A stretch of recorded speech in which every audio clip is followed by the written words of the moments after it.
Bismillahirrahmanirrahim. Dear spectators, Assalamu alaikum. I am Professor Usman Ali, Assistant Professor of Chemistry, and today we are going to discuss chapter number 1, FSE Part 1. और FSE Part 1 के अंदर जो सबसे important article है और बहुत ही ज़्यादा interesting और बहुत ही ज़्यादा कॉन्सेप्चुअल और केमिस्ट्री की इस पे बेस रखी गई है, that is the concept of मोल. तो डियर स्टूडेंट्स, आज हम इसको डिस्कस करेंगे और हम इसको कंपैरेटिवली इजी वे से देखेंगे कि हम मोल को किस तरह से तलाश कर सकते हैं, किस तरह से फाइंड कर सकते हैं. मैस से मोल, मोल से mass, how it is converted. Now concept of mole by Usman Ali. Dear viewers, आपको यूए एकेडमी की तरफ से welcome. I am Usman Ali and now we start the topic.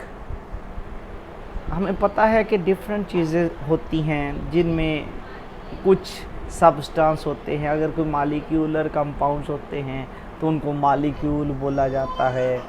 अगर कोई आयनिक कंपाउंड होते हैं तो उनको फार्मूला यूनिट बोला जाता है. और अगर एलिमेंट होते हैं उनको एटम बोला जाता है.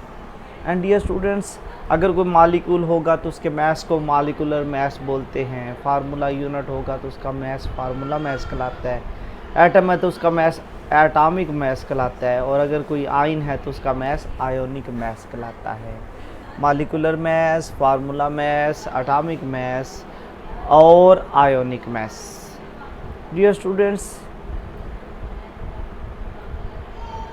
अगर हम देखें तो किसी भी चीज़ का जो मैस होता है, किसी भी चीज़ का मैस, एटम हो, मालिक्यूल हो, फार्मूला यूनिट हो, आयन हो, उनका जो मैस होता है is there the 1 mole of any substance is their molar mass.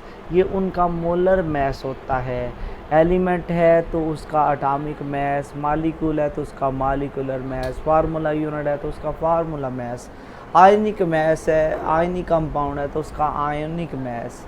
Dear students, इनके जो मैस होते हैं, एटम से सोडियम है, आगे एग्जांपल्स भी देखेंगे, मालिक्यूल से वाटर है, फार्मूला यूनिट NaCl है, आयन है, उनका जो एक मोल का जो मैस होता है, उनका जो भी मैस आप निकालोगे वो AMU की बजाय अगर ग्राम्स में ज़ाहिर किया जाए, बहुत इंपॉर्टेंट चीज़ है, उनका जो भी मैस ग्राम्स में ज़ाहिर किया जाएगा वो उसका एक मोल कहलाता है. ये इंटरेस्टिंग डेफिनेशन है कि हमने AMU की बजाय ग्राम्स में रिप्रेजेंट करना है. एलिमेंट का एटॉमिक मैस, मालिक्यूल्स का मालिकुलर मैस, फार्मूला यूनिट का फार्मूला मैस और आयंस का आयोनिक मैस. से हीलियम एक एटम है तो उसका एटॉमिक मैस 4 है, 4 ग्राम पर मोल. ये हीलियम का एक मोल होगा. इसी तरह से नाइट्रोजन एक मालिक्यूल है तो उसका 28 बनता है, 14 + 14 उसका मोलर मैस 28 ग्राम पर मोल है, तो ये उसका एक मोल होगा, उसके एक मोल का मैस है. NaCl एक फार्मूला यूनिट है, इसका मैस 58.5 है तो ये उसका एक मोल होगा. बाइकार्बोनेट आयन जो है वो एक आयन है, 61 ग्राम पर मोल, वो उसका एक मोल होगा. तो इसका मतलब है किसी भी चीज़ का मैस बजाय AMU रखने के ग्राम्स में ज़ाहिर करते हैं तो वो उसका एक मोल कहलाएगा. What is called as molar mass, वो हम आगे देखेंगे. बेटा, जो मोल होता है ये हर चीज़ के लिए डिफरेंट होता है. अगर एलिमेंट है तो उसके मोल को हम ग्राम एटम भी बोलते हैं. मालिक्यूल है तो उसके मोल को ग्राम मालिक्यूल बोलेंगे. फार्मूला यूनिट है तो उसके मोल को ग्राम फार्मूला, और अगर आयन है तो उसके मोल को ग्राम आयन बोला जाएगा. नाउ मोलर मैस क्या होता है? What is called as molar mass? Dear students, किसी भी चीज़ का जो मैस होता है, जो ग्रामों में निकलेगा, से एलिमेंट के मैसेज को जमा करके, mess of 1 mole of a substance, किसी भी चीज़ का एक मोल ले लो, उसका जो भी मैस होगा उसको मोलर मैस बोलेंगे. इसको कैपिटल MM से ज़ाहिर करते हैं, symbolised by capital MM. Mass of 1 mole of any substance, element, molecule, formula unit, ion, that is called as molar mass. नीचे एग्जांपल दी हुई हैं हीलियम का मोलर मास कितना है 4 mm से ज़ाहिर किया जाता है और उसका यूनिट क्या होता है ग्राम पर मोल। 4 ग्राम पर मोल एक मोल का मास, ग्राम पर मोल मॉलिक्यूल का मास, NaCl फार्मूला यूनिट का मोलर मास, बाइकार्बोनेट का मोलर मास। तो हर एक चीज़ का मोलर मास आपको गिवन है। तो इनफैक्ट होता क्या है, ये तो था मोलर मास। डियर स्टूडेंट्स, अगर आपको मास दिया हो तो फिर मोलर मास को यूज़ करते हुए, मास दिया हो मोलर मास को यूज़ करते हुए हम मोल निकालते हैं। और किसी भी चीज़ के एक मोल में पार्टिकल्स कितने होते हैं वो हम आगे देखेंगे, एवोगैड्रोस नंबर के बराबर। किसी भी चीज़ के एक मोल में पार्टिकल्स कितने होते हैं, एवोगैड्रो नंबर के बराबर। मोल्स कैसे निकलते हैं, अननोन मास लो मोलर मास से डिवाइड करो, आगे हम देखेंगे। तो क्या निकल आते हैं मोल्स, और अगर एक मोल हो तो पार्टिकल्स कितने होते हैं, एवोगैड्रोस नंबर के बराबर। तो मास से हम मोल्स निकाल लेते हैं और मोल्स से हम एटम्स मॉलिक्यूलर आयंस निकाल सकते हैं। देखेंगे कैसे है, एवोगैड्रोस नंबर अभी हमने नहीं पढ़ना, अभी हम मोल के कॉन्सेप्ट पे फोकस करेंगे कि मास से मोल कैसे निकलते हैं। दोनों सूरतों में ज़रूरत किसकी होती है, मोलर मास की। किस तरह से, डियर स्टूडेंट्स, एटॉमिक और फार्मूला मास जो है वो जो भी होगा किसी भी चीज़ का वो उसका एक मोल कहलाता है मास। ठीक है, एटॉमिक मास एलिमेंट का एटॉमिक मास है, मॉलिक्यूल का मॉलिक्यूलर मास है, वो उसका एक मोल होता है। फॉर एग्जांपल सोडियम एक एटम है, उसका मास होता है 23 ग्राम, उसका एक मोल होगा। वाटर एक मॉलिक्यूल है, उसका मास होता है 18 ग्राम, उसका एक मोल होगा। तो किसी भी चीज़ का जो मास निकलेगा एलिमेंट्स के मास को प्लस करके ग्राम्स में हो तो वो उसका एक मोल होता है। और एक मोल का जो भी मास होता है उसके मास को क्या बोलते हैं, मोलर मास। और किसी भी चीज़ के एक मोल में पार्टिकल्स कितने होते हैं, अभी हमने पढ़ा एवोगैड्रोस नंबर के बराबर। तो किसी भी चीज़ के एक मोल में पार्टिकल्स कितने होंगे, एवोगैड्रोस नंबर के बराबर, वो भी हम देखेंगे। एक छोटी सी कैलकुलेशन डियर स्टूडेंट्स की हुई है, एग्जाम्पल दी हुई है कि हाइड्रोजन का एटॉमिक मास 1.008 AMU है। तो हाइड्रोजन का एक मोल किसके बराबर होगा, 1.00 ग्राम पर मोल, ये उसका मोलर मास भी होगा। तो उसमें पार्टिकल्स कितने होंगे, एवोगैड्रोस नंबर के बराबर होंगे। और उसका क्या होगा, एक मोलर मास, या मोलर मास उसका 1 होता है, 1.008 जो भी कहेगा। अब पोटाशियम कार्बोनेट का मोलर मास कैसे निकाला जाता है, तो वो एक मोल का मास कैसे निकलेगा, उसमें एलिमेंट्स के मास को हमने ऐड करना है। से इसमें 2 पोटाशियम है, 1 कार्बन है, 3 ऑक्सीजन है, सबको ऐड करें तो इसका जो ओवरऑल मास निकल रहा है वो 138.11 ग्राम पर मोल। ये पोटाशियम कार्बोनेट का 1 मोल होगा, ये हाइड्रोजन का 1 मोल होगा। और मोल का यूनिट क्या होता है, जो मास निकलता है एक मोल का उसका यूनिट होता है ग्राम पर मोल। और उस मास को क्या बोलते हैं, मोलर मास। और किसी भी चीज़ के एक मोल में पार्टिकल्स कितने होते हैं, एवोगैड्रोस नंबर के बराबर। अब एक छोटी सी एग्जांपल हम स्टडी करते हैं। अभी हमने पढ़ना है कि मास से मोल्स कैसे निकलते हैं। से आपको एक मोल वाटर दिया गया है, तो वाटर का मोलर मास होता है 18, 16 + 2 18 ग्राम होता है। तो बेटा वाटर का एक मोल अगर आप बनाना चाहते हैं, ये वाटर का एक मॉलिक्यूल है, एक मॉलिक्यूल का मास 18 AMU है। AMU की बजाय ग्रामों में ज़ाहिर करें तो वो एक मोल होगा। आप एक बीकर लें, उसमें 18 ग्राम पानी भर लें तो वो पानी का कितना मोल होगा, 1 मोल होगा। अब एक और एग्जांपल हम कैरी करते हैं dear students.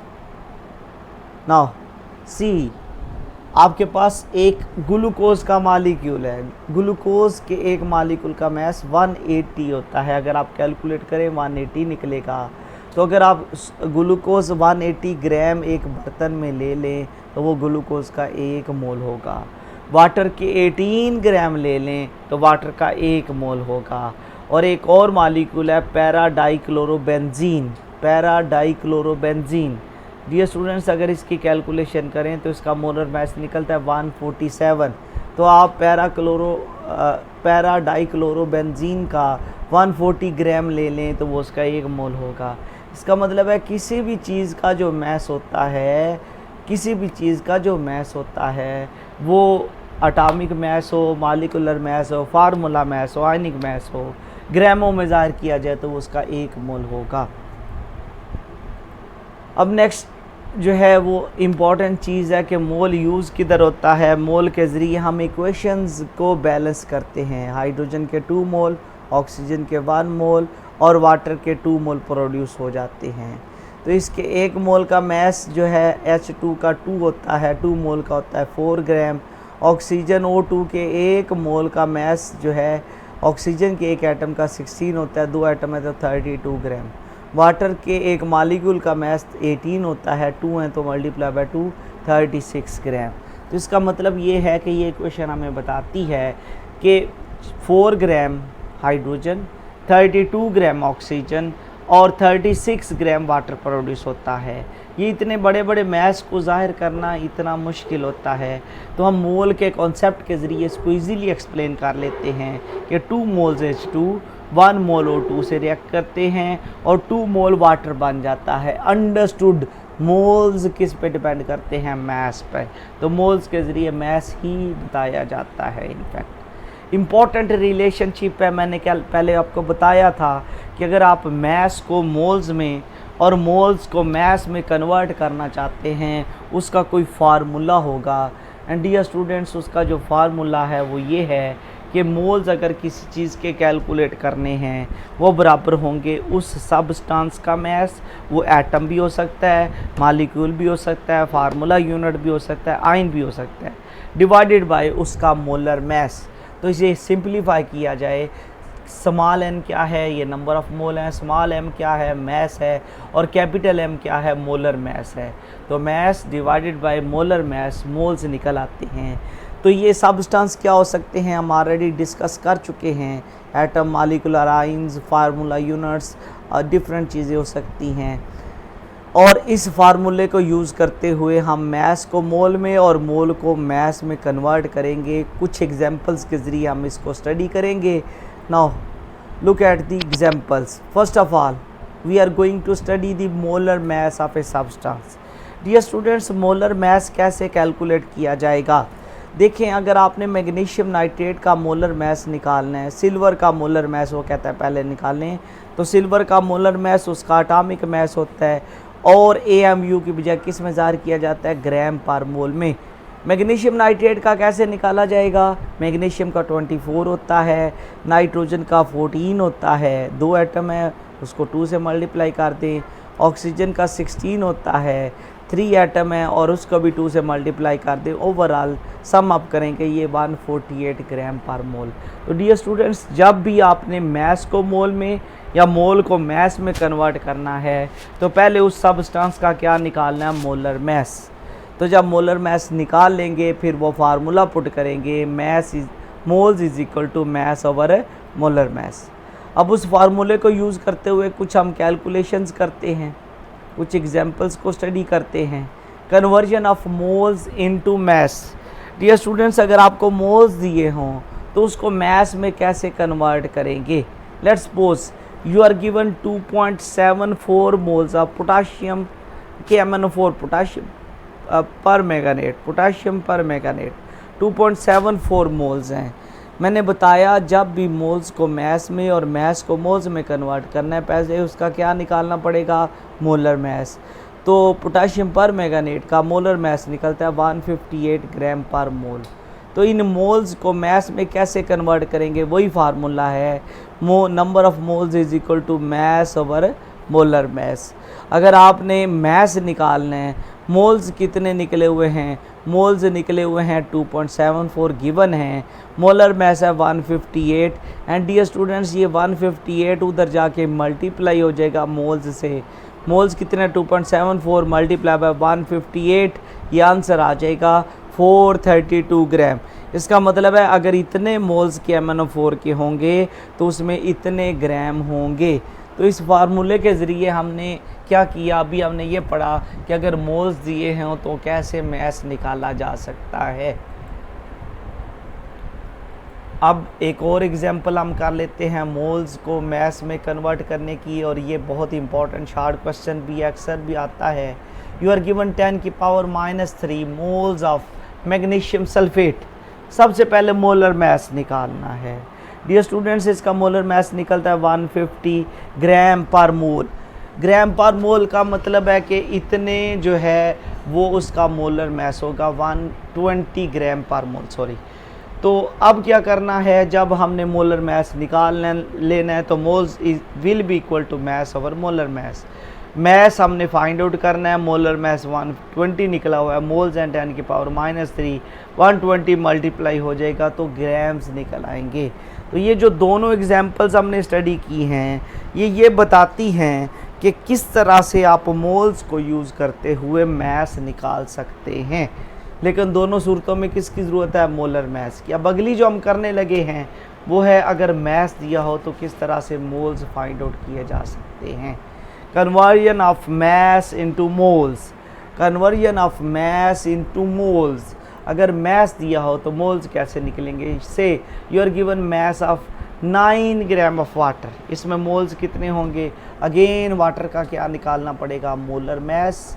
Moles will be equal to mass over molar mass. Mass कितना है 9, मोलर मैस वाटर का 18, तो इतने मोल्स निकल आएंगे। वेरी सिंपल है कि अगर आपने मोल्स निकालने हैं तो मैस को डिवाइड कर दे मोलर मैस से तो मोल्स निकल आएंगे। तो डियर स्टूडेंट्स, इन दोनों एग्जांपल्स से हमने ये पढ़ा कि किस तरह से मोल्स ऑफ सब्सटेंस को यूज़ करते हुए मैस निकाला, और मैस ऑफ सब्सटेंस को यूज़ करते हुए हमने मोल्स फाइंड आउट किए। अब एक और चीज़ है, वो क्या है कि अगर आपको मैस ऑफ सब्सटेंस दिया हो तो आप एटमों के मोल्स भी निकाल सकते हैं। इसका मतलब है number of moles of atoms in a substance. अगर एटम्स के मोल्स निकालने हैं तो उसका क्या तरीकाकार है। Say you are given you have to calculate oxygen atom, moles of oxygen atom in 9 gram of magnesium nitrate। तो मैग्नीशियम नाइट्रेट का फर्स्ट ऑफ ऑल हमने क्या फाइंड आउट करना है, मोलर मैस। फिर हम मैग्नीशियम नाइट्रेट सारे के मोल्स फाइंड आउट करेंगे। आपने सारे के निकालने नहीं है, आपसे पूछे ओ के हुए हैं, लेकिन फिर भी पहले सारे के निकालने पड़ेंगे। और सारे के कैसे निकलेंगे, मैस ओवर मोलर मैस। से मैग्नीशियम नाइट्रेट के मोल्स निकले हैं 0.06 मैस ओवर मोलर मैस से। हमें पता है कि एक मोल अगर आपके पास मैग्नीशियम नाइट्रेट का हो तो उसमें ऑक्सीजन के कितने मोल्स होते हैं, 6 एटम्स। 6 ऑक्सीजन एटम के मोल्स हैं 6। तो इनफैक्ट मैग्नीशियम नाइट्रेट के टोटल मोल्स कितने निकले हैं, 0.06। तो ओ एटम के कितने मोल हैं, 6। तो एक में 6 है तो 0.06 में कितने होंगे, होगा 0.06 मल्टीप्लाई बाय 6, या आ जाएगा 0.36 मोल्स ऑफ वो एटम। ये एटम्स नहीं है, ये है मोल्स ऑफ वो atom. Now we are going to discuss few other examples. Students, ये आपके होमवर्क के लिए हैं। अगर आप चाहते हैं कि मोल्स के कॉन्सेप्ट को आपको समझ आ गई है तो आपको मोल्स ऑफ कार्बन डाइऑक्साइड दिए हुए हैं। हमने मोल्स फाइंड आउट करने हैं 4.56 gram of carbon dioxide. Dear students, carbon dioxide का मोलर मैस होता है इसका 32 + 12 44 होता है। तो मैस ओवर मोलर मैस इसके मोल्स निकल आएंगे। How many grams are there in 9.87 moles of H2O। तो H2O आपने अगेन क्या करना है, वाटर का पहले निकालना है molar mass. Moles will be equal to mass over molar mass. Molar mass water का 18 है, 18 को 9.87 से मल्टीप्लाई कर दो तो मैस निकल आता है। मैस का यूनिट ग्राम होता है। फ्यू अदर एग्जांपल्स, वही कन्वर्जन आ गई डियर स्टूडेंट्स कि अगर आप मैस से मोल्स निकालना चाहते हैं तो किसकी ज़रूरत होती है, मोलर मैस की। तो मैस को मोलर मैस से डिवाइड करें तो मोल्स निकल आते हैं। और किसी भी चीज़ के मोल को यूज़ करते हुए हम एटम, मॉलिक्यूल और आयन निकाल सकते हैं। लेकिन किसकी ज़रूरत होती है, एवोगैड्रोस नंबर की। कैसे, लेकिन वो हम आगे पढ़ेंगे। अभी हमारा फोकस यहीं तक है कि किस तरह से मैस को मोल्स में और मोल्स को मैस में कन्वर्ट करते थे। तो आज हमने टोटल 3 चीज़ें पढ़ी। नंबर 1, अगर मोल्स दिए हों तो मैस कैसे निकलेगा, अगर मैस दिया हो तो मोल्स कैसे निकलेंगे, और अगर सब्सटेंस का मैस दिया हो तो एटमों के मोल्स कैसे निकलेंगे, ये हमने डिस्कस किया। फ्यू अदर एग्जांपल पुट कर रहा हूँ। Calculate the molar weight of sucrose, या फाइंड आउट कर सकते हैं, इसका 342 निकलता है। आप कैलकुलेट कर सकते हैं। 12 वो कार्बन एटम है तो कार्बन का 12 होता है, 12 मल्टीप्लाई बाय 12। हाइड्रोजन का 1 होता है, 22 मल्टीप्लाई बाय 1, 16 मल्टीप्लाई बाय 11। सबको ऐड कर दें तो मोलर मैस निकल आएगा। Calculate number of moles in 28 gram of water. Moles कैसे निकलते हैं, मैस ओवर मोलर मैस। तो वाटर का मोलर मैस होता है 18, 28 को 18 से डिवाइड करो तो वाटर के मोल्स निकल आएंगे। Calculate the formula weight of calcium nitrate. Calcium nitrate का फार्मूला वेट, उसको मोलर मैस भी बोलते हैं, हमने फाइंड आउट करना है। How many moles of glucose are there in 538 gram. Glucose का मोलर मैस 180 होता है। तो डियर स्टूडेंट, मैस ऊपर रखो, 180 से डिवाइड कर दो तो ग्लूकोज के नंबर ऑफ मोल्स निकल आएंगे, mass over molar mass. And dear students, आज के लिए इतना ही। Thank you for watching this video. I am hopeful कि आपको मोल का कॉन्सेप्ट समझ आ गया होगा। मोल से हम 3 चीज़ें बेसिक निकालते हैं, तीनों चीज़ों को हमने डिस्कस किया। आज के लिए इतना ही। नेक्स्ट टाइम इंशाल्लाह ताला हम डिस्कस करेंगे अबाउट एवोगैड्रोस नंबर। अगर आपको मेरी वीडियोस पसंद आ रही हैं तो मेरे चैनल को सब्सक्राइब करें, लाइक करें, कमेंट करें, ताकि हर आने वाली वीडियो आपको मिलती रहे। अल्लाह हाफिज़।